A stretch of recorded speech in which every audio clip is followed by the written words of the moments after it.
Hello, this is Atif Zahir, and today we're going to talk about some simple concepts in a very simplified form about what sensitivity, specificity, positive, and negative predictive values mean. So let's start with sensitivity and specificity. So what are these? So these are really pre-test questions. So sensitivity and specificity should be used to refer to the intrinsic diagnostic performance of any test. So from a doctor's perspective, my question is, if my patient is affected by the disease, it seems like this guy is affected by the disease, what is the probability that the examination produces a positive result? So he gets a CT and it's interpreted as a positive test. Specificity, on the other hand, is the question we ask ourselves, that if my patient is not affected by the disease, he's a healthy person, what is the probability that the examination produces a negative result? So it's a negative result, the disease has been excluded. Now keep in mind that these sensitivity and specificity are really influenced by the intrinsic ability of the test. So how good the test is and how good the radiologist is in interpreting these test results. So if you have let's say a small lesion that you're trying to detect, the sensitivity will not be that high because it really depends on the stage of the disease. If you have a big tumor, then it'll be easily picked up on CT and easily be picked up by the radiologist, and that may not be true for a small lesion. So again, these are the pre-test questions you ask yourselves before you order a test. Now, what about positive and negative predictive values? Well, positive predictive values and negative predictive values are really post-test questions. So for positive predictive values, if the result of the test is positive, what is the probability that my patient actually has the disease? Okay. And for negative predictive value, let's say the test result is negative, what is the probability that my patient does not have the disease and probability of being healthy? So now the positive predictive value would be directly proportional to the prevalence of the disease, and the negative predictive values will be inversely related to the prevalence of the disease. Let's try to understand this concept in the form of a 2x2 table. So all the patients who have the disease are here. All the patients who do not have the disease are here. All the patients who test positive are here, and all the patients who test negative are here. So the patients who have the disease and also test positive are the true positive. Now the patients who do not have the disease and also test negative are the true negatives. Now the patients who test positive but do not have the disease are the false positives. And the patient who tests negative but have the disease are the false negatives.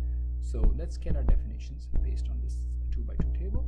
So sensitivity, remember, is the probability that if the patient has a disease, what is the probability that the test result will be positive?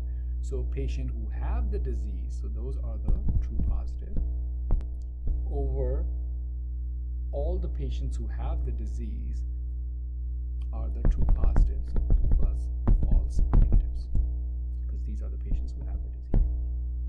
Specificity, on the other hand, would be if the patient is not affected by the disease, what's the probability the examination produces a negative result? So it will be all the patients who do not have the disease, the true negatives, over all the patients who do not have the disease, so will be the false positives plus the true negatives. Now, the positive predictive value, remember, is if the result of the examination is positive, then what is the probability the patient really is affected by the disease? So that will be if the result of the test is positive, so the true positive, over the patient actually has the disease. If the test is positive, so that will be the true positives plus false positives. Because remember, these are the patients who are testing positive. So we are really looking at the probability of these patients who are testing positive over all the patients who are testing positive, but may or may not have the disease. So similarly, the negative predictive value will be the true negative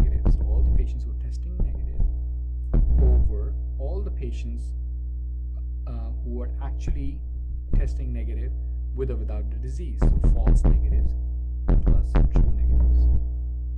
So the patients who are truly negative over the false negative plus true negative. So negative, the probability of negativity over all the negatives, and then the probability of positivity over all the positives. So let's try to illustrate this concept by a hypothetical example. 200 high-risk patients were screened for malignant IPMN using CT. 50 patients tested positive for IPMN by the reference standard of surgical resection. So on pathology, 50 patients were actually positive. So our total number of patients with the disease will be 50. Now 40 patients tested positive on CT. So we'll put the 40 here, and that will be the true positive. CT was also positive in 5 patients who did not have the disease. So this is our false positive, which is going to be 5. Now we have to fill out the rest of the boxes here. So, to make up for the 50, we have 10 here. So 10 patients were negative, had negative CT, but had the disease. And then here, all the patients who did not have the malignant IPMN were a total of 150, because 50 had disease. So 5 patients were false positive, the rest will be 145. Now let's try to calculate the sensitivity, specificity, negative and positive predictive value of CT for the diagnosis of malignant IPMN.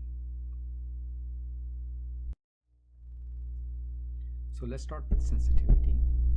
So you remember sensitivity would be the true positive, which is 40, over the true positive, which is 40, plus the false negative, which is 10, which turns out to be 80%. Specificity, on the other hand, would be the true negatives, 145, true negatives, over the true negatives, which is 145, plus the false positive, which is 5. So this would calculate to be 97%. Now let's talk about the positive predictive value. So the positive predictive value would be true positive, 40, over the true positive, which is 40, plus the false positive, which is 5, which comes out to be 89%. And the negative predictive value, similarly, would be the true negatives, which is 145, over the true negatives, 145 again, plus the false negatives, which is 10. So this turns out to be 97%. So this is how you calculate, and this is how you do the math for sensitivity, specificity, positive and negative predictive values. Let's quickly recap. So sensitivity is, if you have the disease, what is the probability that the test is positive? Specificity is, if you don't have the disease, what's the probability that the test is negative? Now these are the pre-test questions. Positive predictive value is, if the test is positive, what's the probability that the disease is there? Negative predictive value is, if the test is negative, what is the probability that the disease is not there? And these two are the post-test questions. And then obviously we talked about the 2x2 table, where you have the disease and the test. So this will be the true positives, this will be the true negatives, these will be the false positives, and this will be the false negative. So I hope I have been able to explain these concepts really quickly. Until next time, thank you very much for your attention.